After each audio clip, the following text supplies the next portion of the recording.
right, hello, can you hear me all right? Is that mic picking you up? I can see thumbs up, that's good start.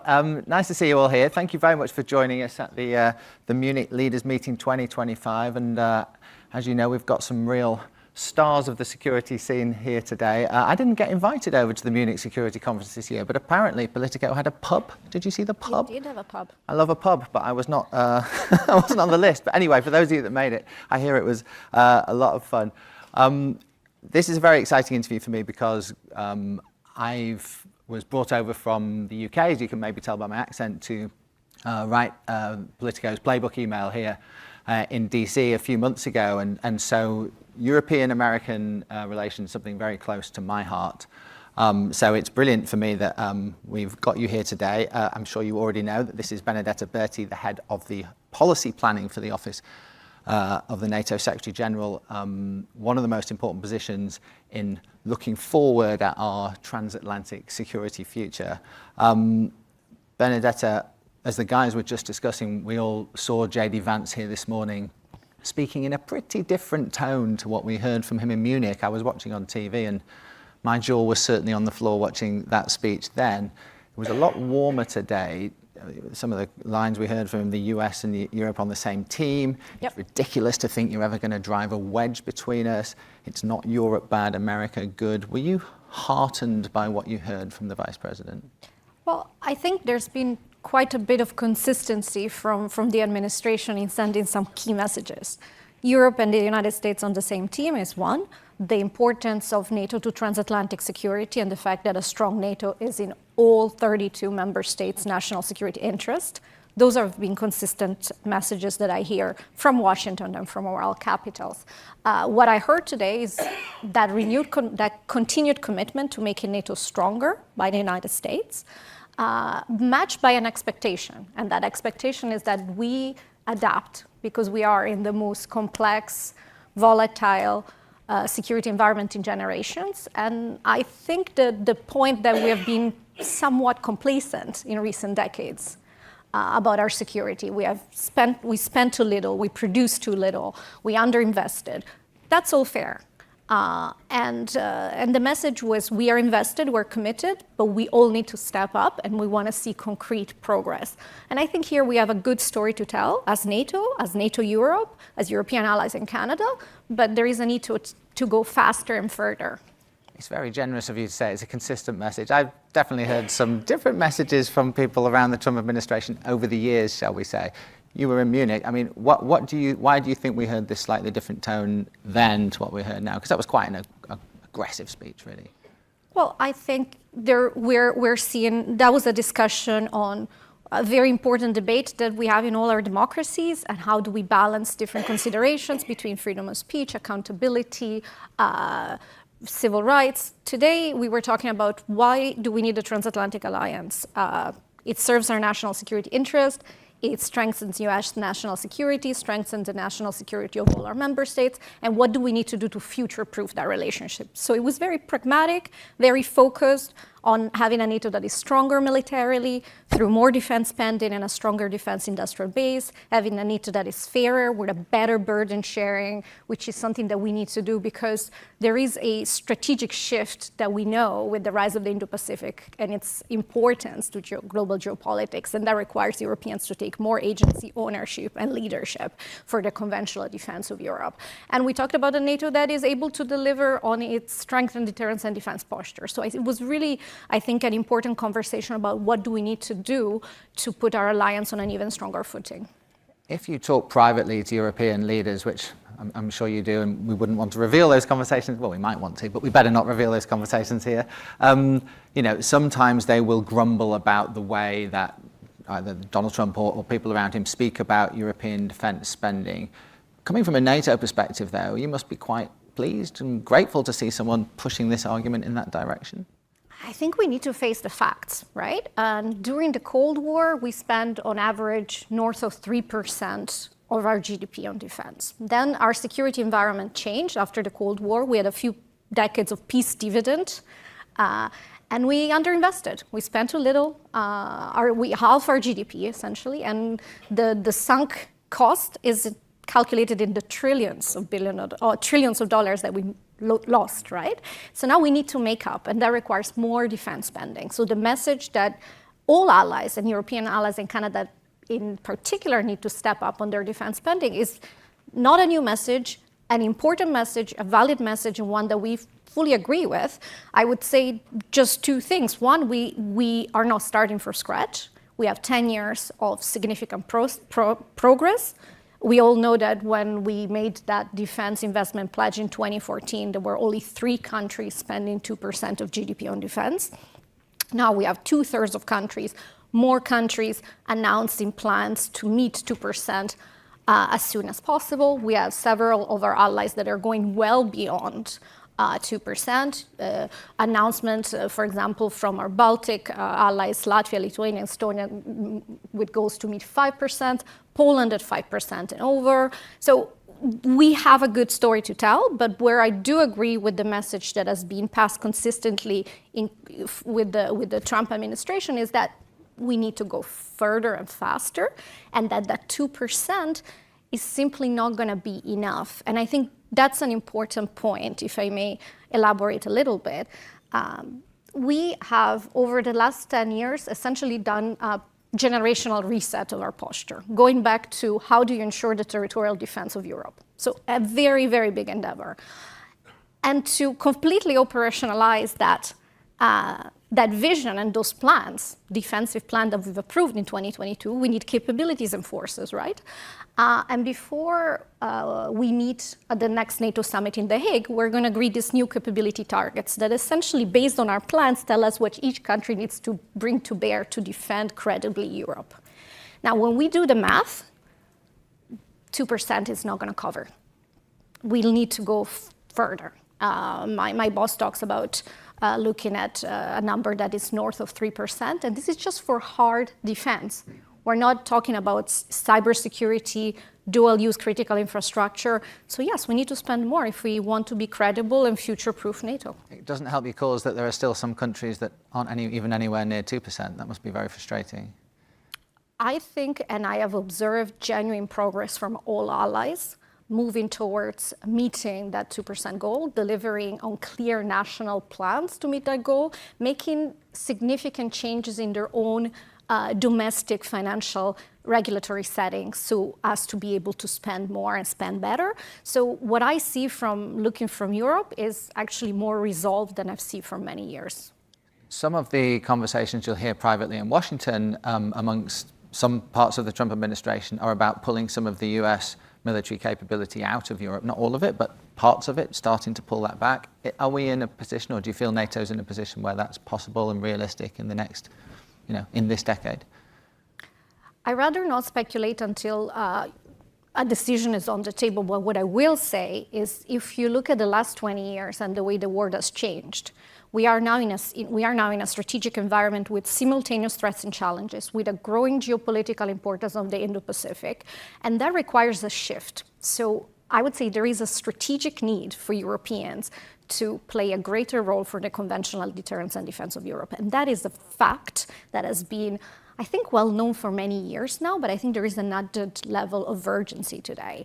And what we're doing with more defense spending, strengthened defense industrial ecosystem, and this more ambitious capability target is de facto our European allies are taking more responsibility for the conventional defense of Europe within a NATO framework, with a strongly committed United States. And to me, that is a recipe for a fairer and also more effective NATO that contributes to deterrence and defense in a world of strategic competition. There are supporters of the Trump administration who would argue that, why is America in Europe at all defending Europe? We have our own problems over here, we have our own priorities over here. Can you envisage a world where NATO could operate without the US there, or is that always going to be an essential part of it? Well, I think I go back to the speech that the Vice President delivered just a few hours ago about the continued importance of transatlantic security, the continued bond, economic culture between Europe and North America. And I would also, and I think I cannot say this better than General Cavoli, secure and a EUCOM commander, who in his recent testimony to Congress explained very, I think, in the best way possible, why being in Europe continues to serve for defense of the homeland, support power projection, and deters aggression. So I think that is a strong case. I'm not making it because I think it's for much smarter people like General Cavoli to make that case. But I subscribe to his analysis. The other interesting point that J.D. Vance made this morning was that it's not just about spending, it's about the industrial capabilities of European countries to manufacture their own weapons in times of an extreme crisis, I guess. Is that something that NATO supports, and is that something that you would agree is currently a problem? Yes, and yes. And I think if I had to summarize what do we need to focus on and what are we going to focus on at the next NATO summit, it is defense spending, and it is increasing and boosting our defense industrial ecosystem, ramping up production, using NATO to send that long-term demand signal to industry to ramp up production. Because again, we are recovering from decades of underinvestment, and we need to massively increase our production capacity.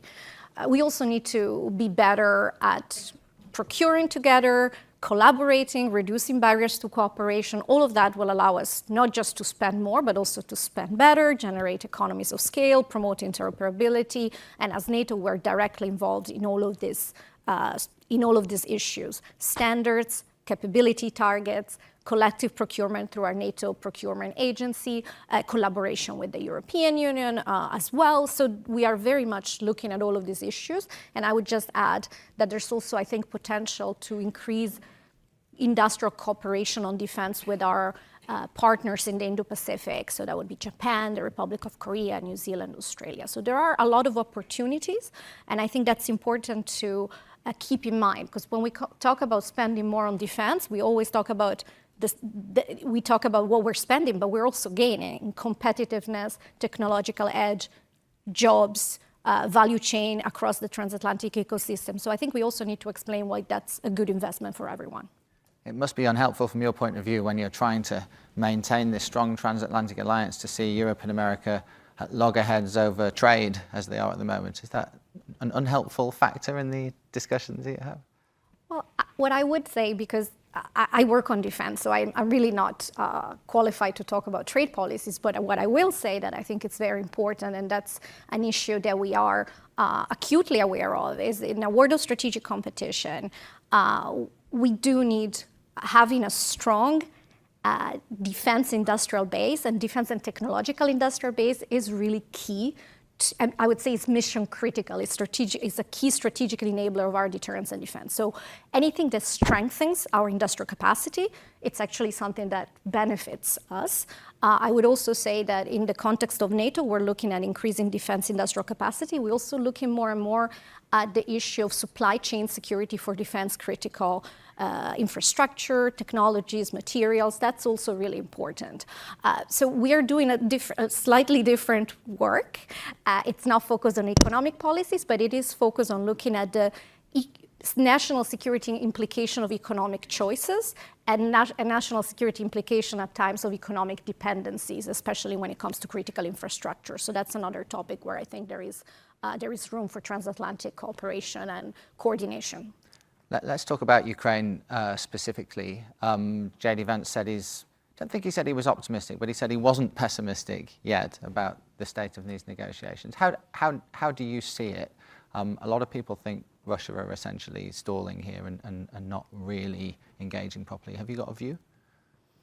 Well, I see, I think there is a very clear desire, and more than a desire, a very clear investment in this administration in bringing a durable termination to this conflict, in ending the bloodshed, and in looking forward, and I see this in the recent Ukraine-US minerals agreement, looking forward at a context in which you have a free, sovereign, and secure Ukraine. I think that's a basis upon which you will find a lot of consensus across Europe and the United States. Of course, it is very complex to get to that situation. So for now, I think it's very important to support the efforts of the administrations from many different European capitals. Now the discussion is how can we support this, for example, by continuing to support Ukraine today so that it can continue to defend itself, and it can also be at the negotiation table from a position of strength. And I think that's an important contribution. Then in a day after, if indeed there is a political settlement, there are other ways to contribute to making sure that there is no further aggression, and that Ukraine can indeed be secure, be sovereign and free. And that's also the work we're doing now in Europe. NATO has been very clear and really fought tooth and nail, not in the literal sense, but vehemently against the Russian occupation in Crimea and the other parts of Ukraine it now occupies. Can you really stomach just turning around and signing all that away to Vladimir Putin? Well, NATO is not going to sign, and let's be very clear, NATO is not signing anything away. The Ukrainian government, the legitimate representative of the Ukrainian people, is involved in a process that is facilitated by the US administration that will also talk to the Russians, because of course those are the parties to this conflict. And from where I sit, we should support this effort by doing what we're doing, which is support Ukraine now in the short term so that it can continue to defend itself, and so that it can be at the negotiation from a position of strength. Look at future long-term reconstruction in Ukraine. Think about what are the best ways to ensure that Ukraine can be in a position to deter further aggression and ensure its security in the future. And of course, there's also ongoing discussion on security guarantees. But what does it do to NATO's strategic approach if an aggressor can go in, take those sorts of strategic areas, and be allowed to keep them right on Europe's border? That's surely a negative thing from NATO's strategic point of view. I would absolutely agree that, and that's why I continue to say what I see from allies, what I see our common interest is a durable end into this conflict that ensures a free, sovereign, and secure Ukraine. And that is a very important starting point. And that is not an outcome that rewards aggression. And I would agree with you that we should be very careful about not rewarding aggression, not the least because we are in a world in which we see growing strategic alignment and cooperation between countries like Russia, the PRC, Iran, the DPRK. We do want to send a signal of credibility and strength. And I think there is an opportunity to do both if this process goes forward. And in terms of the day after, as you nicely put it, the proposal, as you know, from Britain and France is some sort of European peacekeeping force in Ukraine. Is that realistic without America? Is that dangerous without America? I mean, the conversation is really just starting, and I think the question is, what does it take to ensure that if there is a political agreement, there is no further aggression, that Ukraine can become prosperous again, can become secure and safe. And there's a number. What's your view on that? What do you think it takes? My view is that there's going to be a number of different tools that are going to create some type of multi-layered deterrent. So part of it is the reconstruction. Part of it is going to be about investing and strengthening the Ukrainian armed forces. And here I can see also NATO, we have also the tools to contribute to that long-term force development. And then there is a discussion on how to also signal security guarantees. There's a lot of options on the table. It would be difficult for me to speculate exactly where we will end up. But I think it's very, very important that we're having these conversations and that we have a clear strategic goal. What tactics we'll bring to bear, I think it's going to depend to a large extent on the parameters of this process. I just want to bring it back to J.D. Vance to finish, because we're almost out of time. The Vice President went to Greenland a few weeks ago on a rather high-profile trip. It got scaled back because people in Greenland weren't too keen to see him. What's your view of the way that he and particularly the President of the United States have talked about Greenland over the past few months? Well, again, I'll stick to my lane, which is security and defense. And I will say from our perspective as NATO, we are very much aware of the increased strategic military and security importance of the High North and the Arctic region. That is something that is even more evident for us after Sweden and Finland became NATO members. So as we stand today, it's clear that the Arctic and the High North are a region of strategic interest, not least because of the growing Russian military presence, the increasingly assertive and presence of the PRC, and of course, seeing the High North as an arena of strategic competition. So in that context, I think we believe that it is important to have a strong situational awareness. It's important to have a strong understanding of dynamics and threats in the High North. Also to think in terms, including through NATO now, do we develop the right capabilities so we can deter and defend credibly in the High North? So in short, yes, it's very important for a collective defense. Defend it from who, though? That's the president saying he's going to get it one way or another. Does that not worry you as a fellow NATO member watching that sort of talk? Well, I would go back to the point that the issue is that the issue that we look at from a NATO perspective is, are we correctly postured to ensure deterrence and defense from all strategic directions, and that includes the High North and the Arctic. And those are important conversations that we're having. It's about capabilities, it's about training, it's about exercises, and it's also about increasing cooperation between allies. So those are the discussions we're having on this matter within NATO. Again, I stick to my lane. You stick to your lane, and you've been saved by the bell on that one, because I'm going to get taken off the stage. Thank you, Benedetta, for your time and for your insight. Next up, we've got Politico Stephen Overley joining us on stage with Robert Geckel and Kirk Rieckhoff.